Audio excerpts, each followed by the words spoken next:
Now, there's a lot of people waiting for this vaccine to be rushed out in a couple of months. Can you tell us what a typical vaccine would take and kind of why this fast track thing also should have some people concerned?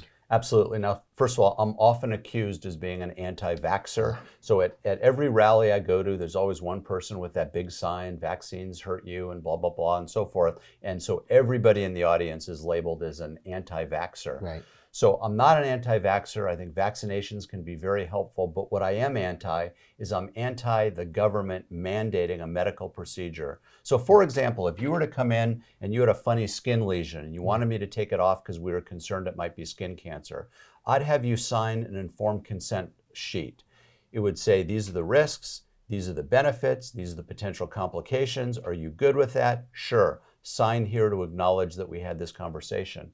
If you came in and said, I need to update my tetanus shot, or I want a seasonal flu shot, or another vaccination, no such consent is required. We don't give you the package insert that's written in 8-point font.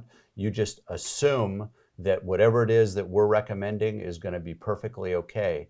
For the most part, I think vaccines are fine, but I think they should be given with proper informed consent, and the government or any other body should not be mandating that you must have a needle stuck in your arm or you won't be able to do some sort of activity.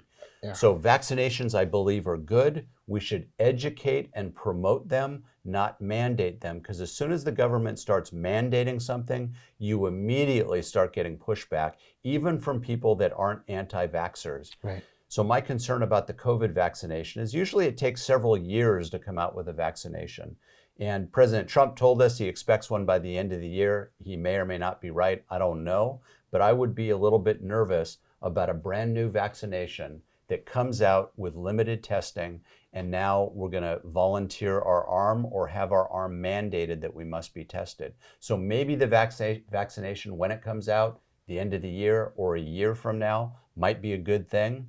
The studies are still out. We'll have to investigate it. We'll have to look at it closely. But I've already heard that there's some talk about making this vaccination mandated for every person, and I think that's a mistake. Mandated medicine really moves away from precision medicine. That's right. Right. And